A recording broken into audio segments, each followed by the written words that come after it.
Hey YouTube. Okay, so I'm super freaking excited because I am here to do a review for If Loving You Is Wrong, Season 3, Episode 1. Okay, before I get started, let me send a special shout out to Alan Welch and Supersonic Warrior 93. So they both had asked me about reviewing this show, and Alan Welch has been telling me for a while. So he told me there was a marathon that was being put on TV before the premiere. So I DVR'd all the episodes. Then I started watching them on my phone at work. When I'm telling you, I love this show. I love this freaking show. I did not think that it could get any better than the Haves and Have Nots, in the Tyler Perry world. But when I tell you, this is an amazing freaking show. I was tuned in, and I don't quite know how I feel about some characters, but y'all tell me what y'all feel at the end. Okay, so anywho, so the episode starts off with Alex. So Alex is running out of the house. When she runs out of the house, she sees a trail of blood. Now, mind you, last season ended off of her panicking because she had, she told her dad, the super racist, about Randall and how he's messing with her or something. And so she knew that basically she's putting a hit out on his life. Now, Alex, what makes you think that they're going to get rid of the black guy that you had an affair with, and they're just going to let you sit there with the black baby? You think that they were just going to get rid of the father and accept the baby at some point down the line, and he is a super racist? Negative. Okay, so she comes into the house, and of course, they've left with her baby. Who knows what's going on with the baby? When she goes next door, she's freaking out because she sees a trail of blood coming out of the doorway. She goes in the house. She's looking for him or the signs of a baby. She sees nothing. Then she goes out into the backyard. She sees nothing. Mind you, there were gunshots and everything that was going off. It just sounded like they were tearing up the entire house. Why no one else in the freaking neighborhood woke up? I don't know. That's TV. Kelly is only 2 houses down, and you can't tell me she didn't hear gunshots, but whatever. Okay, so anywho, she is on her way out of the house when all of a sudden we see, I believe her name was Miss Louise, Randall's mother. I completely freaking forgot that she was there. I thought she went home, but she's still there. So she can barely see. She's trying to get up from the floor, and she has blood all over her, and she's panicking. She thinks that Alex is Marcie because she's just delirious right now. She says, "Oh my gosh, you have to help Randall. Go get Randall. They're going to kill him. He's in danger. He's in danger. Marcie, why aren't you moving? It was that next door neighbor. It was him. It was him and Alex. I saw him with my own eyes." And I'm thinking, I thought that was her daddy. I thought that was Alex's dad and his country racist friends. So whatever. Anywho, so then Alex is not responding. So then all of a sudden the mother, her vision clears, and she's like, "Wait, Alex, is that you? Oh my gosh, get away from me. Don't hurt me. Don't hurt me." And Alex is like, "No, I'm not trying to." And she's like, "No, no, you get out of here. You did this. You did this. I'm calling the police, and I'm telling them that you did this. You and your husband."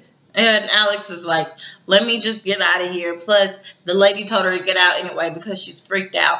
So I think her husband is involved in this some type of way, but I will get to that in one moment. Okay, anywho, so then all of a sudden Alex runs back to her house. She calls her mother. I don't understand why she didn't call the police, because at this point your baby is involved and your baby's life could seriously be in danger. So you need to call the police. But I think she didn't call the police because then she'd know that maybe they would connect her to it somehow, and she'd go to jail for putting a hit out on Randall. But your freaking kid is involved. Whatever. Okay, so next thing you know, then she decides to continue to call her mom. She had been calling her mom for 30 minutes. Her mom still wasn't answering because her mom was probably like, "Look, you're the one that put this rage in your father. You made your bed, now lay in it." So then all of a sudden she gets the bright idea to call Brad. Now, if you remember last season, Brad said he didn't want anything to do with her. She apologized to him and everything. She wanted to work it out. He's like, no, let's just call this quit while we both are still on our feet. Whatever. She's calling. He's not picking up the phone. Now, I don't agree with that because she also has 2 kids with him. So, Brad, pick up the freaking phone because something could have been wrong with your kids. Whatever the case, her kids are upstairs while all of this is going on.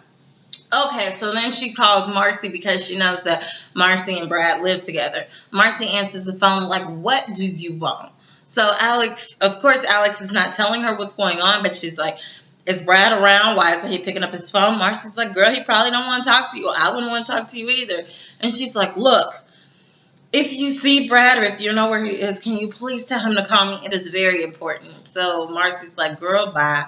So she gets off the phone. Then all of a sudden, Marcie calls Brad like, yeah, you're horrible, wicked wife, and all these other words included. She calls me and she's trying to get in touch with you. I don't know, sounds important. But the whole time she's talking to him, even when he answers the phone, he's sounding like he's out of breath. Like he's doing something, I don't know, that's requiring a lot of movement. And he's very short with her, and he's just like, okay, whatever, gets off the phone. And then all of a sudden, it shows us where Brad is. The camera focuses on Brad, and Brad is in the middle of a freaking forest digging like what appears to be a plot.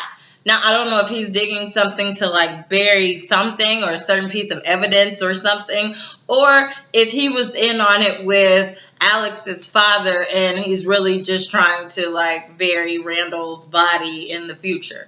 I'm not sure because Alex's father also hates Brad as well. So that's a little strange to me. One of my predictions is that maybe he's like angry right now and he hasn't made up in his mind that he's going to kill Randall. So he's just like digging a grave before he actually goes to get Randall. I don't know. I'm not sure. We'll see what happens with that. I'll be very shocked if they're connected to one another. But if you remember, Randall's mother said it was Alex's husband was there. She saw him. So that's kind of weird. So that's like a huge plot twist. So we'll see what happens with that. Okay, so then next thing you know, it goes to Lucian and Natalie. So Lucian and Natalie have like ran out of the apartment because they heard the gunshots. Now, as we know from last season, Joey and Quan and Faun, that's funny, they all were got into like a spat with one another because Quan was trying to shoot at Joey so he could get the money from Faun, and Joey had Fawn's dad's gun and he shot at him at the same time. So all 3 of them are laid out on the ground. At this point, Natalie is screaming. She's freaking out. She's like, what is wrong with Joey? He's not talking. He's not moving. Lucian is a police officer. As we know, he's really FBI. And he is just trying to keep the situation calm. He knows how to handle these types of situations. So he's like, Natalie, you have to calm down. Go talk to Faun. Make sure that she stays calm. She continues breathing. Talk to her. Keep her calm. We don't want her to make any sudden movements because, you know, her life could be in jeopardy right now. Meanwhile, Lucian is dealing with Joey. Now, I understand that because he can be much calmer with Joey than what Natalie would be. Natalie would probably be trying to hug him and just, like, doing too much. When Natalie comes down the stairs, she's actually starts kicking Quan, but it's like, Natalie, like, that ain't gonna help nothing, okay? You have 2 people over here you really need to worry about. Okay, so Lucian, he is like on his little like police walkie-talkie thing saying, I need an ambulance, I need an ambulance, shots fired. He said it like a good 3-4 times, and I still don't hear no freaking ambulance. I'm like, is this because they're in the hood? I mean, y'all don't even respond to the police officer fast enough? Like, this is crazy. Like, so whatever the case, I'm getting irritated by that, okay, because they need to do better. Meanwhile, you know, they keep trying to calm them down. Okay, so then it takes us to Kelly and Esperanza. So Kelly and Esperanza are in Kelly's house. They appear to be having dinner with their children. And I suppose it's because Esperanza has called in for like a late night shift, or they called her in. So of course she doesn't have a babysitter, so her daughter's going to spend the night over at Kelly's house. The kids go into the other room so that Kelly and Esperanza can have like grown people conversation. So next thing you know, Kelly looks worried. Esperanza tries to get, whatever's going on out of her. So Kelly says, well, the father of my child, he called me. And she said, what? She said, yeah, he's been in jail for 9 years. He's calling me, and he's getting out soon, and he wants to come and live with me. Esperanza is like, girl, what? You never even talk about him. Like, you had to have been in contact for him to think that he can come and live at your place. She said, no. Honestly, I don't even know how he got my number. I haven't spoken to him in 4 years. She said, well, plain and simple, just tell him it's not happening. Like, you can't come and stay here. And then Kelly said, well, really, it's not that simple. Back in my day, I was like a hood chick, and I was like down for whatever. And it was just all bad. And we got mixed up in some probably illegal activity. Well, definitely illegal. And really, I should have been the one going to jail. But since we had a child together, he said, well, I'll take the blame for it. I'll do the time. You stay out here and you take care of justice. So I'm assuming because Kelly works in the bank, maybe it was something like bank related or some type of fraud or something. Perhaps we'll find that out later. So, whatever. She doesn't know what to do about that situation. So, that is just tabled for now.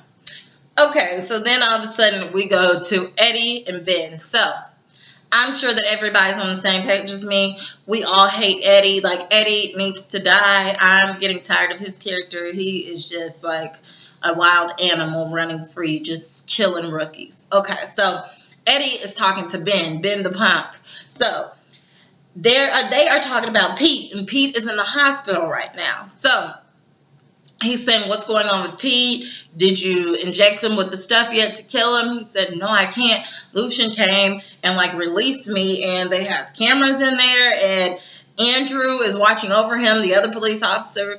The cameras ended up in there because the nurse is Andrew's girlfriend, and he must have given her a heads up. So whatever the case, he's just really bothered by this, Eddie. So Eddie's like, I will fix it myself.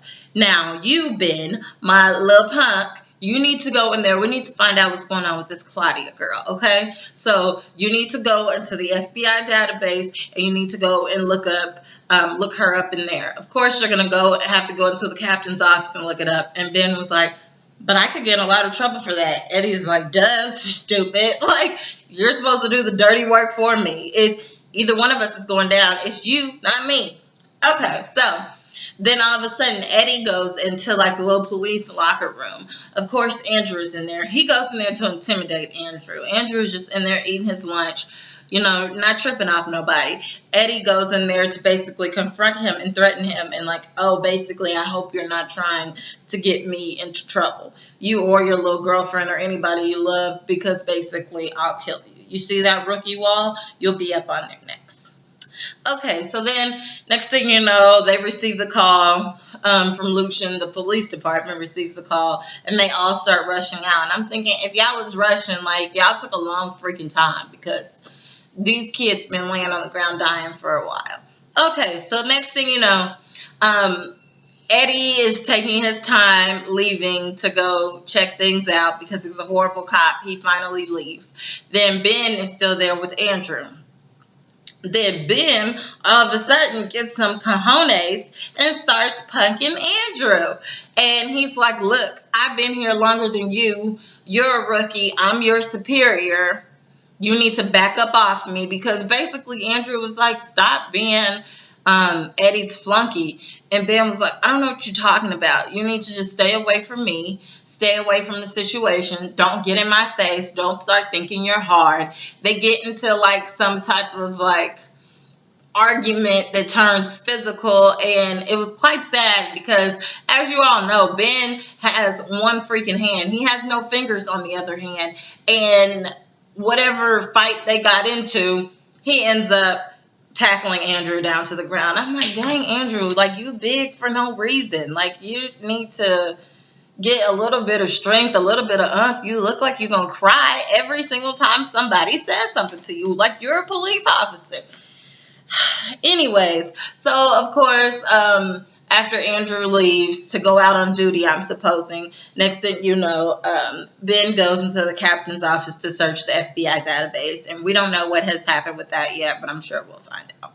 Okay, so going back to Andrew and his scary self, Andrew is just doing his, regular policing duty, driving around. Next thing you know, there's a car that's speeding, so he goes to get the car, pull the car over. Of course, it is Mr. Crazy. I forget his first name, but his last name is Escada.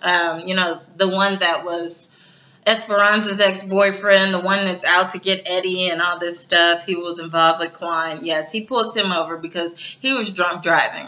And he has no care in the world because he thinks that he has, like, all power and he's invincible. So, of course, Andrew pulls him over. He was asking for his license and registration. Eddie is, like, giving him a hard time. He said, "Are you drinking and driving?"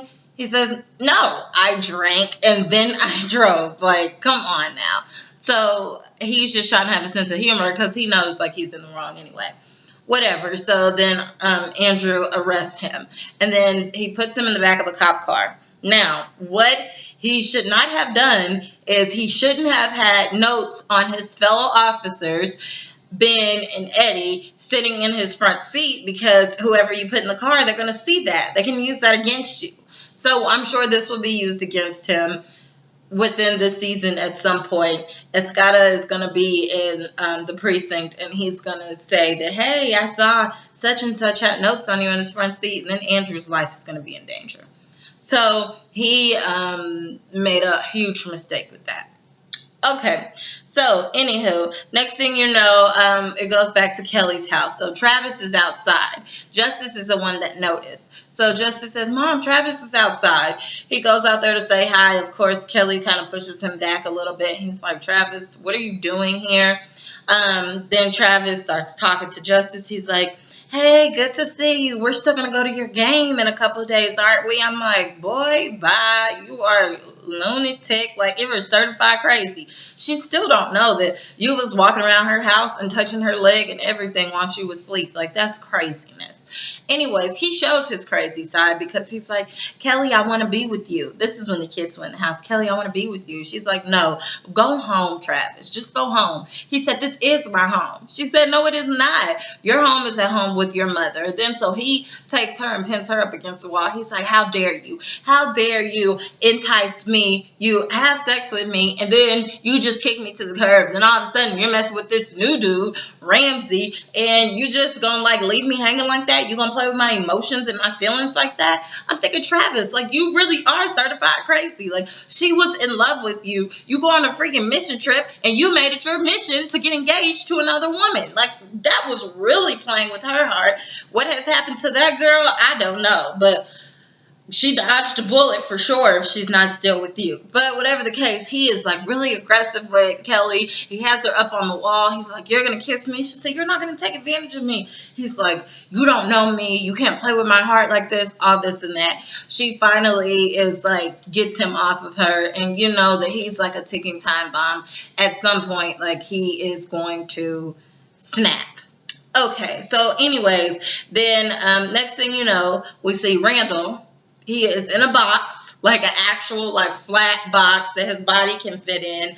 He doesn't know where he's at. He turns on his lighter and he sees that he's in a box. He hears Alex's dad in the background, and he is, like, flipping out because all of a sudden he hears the baby crying and he's screaming, and Alex's dad is like, "You can go ahead, keep screaming. Can't nobody hear you. We out in the middle of nowhere. You are about to be a goner." And I'm like, how are they going to save this man's life if nobody knows where they are at?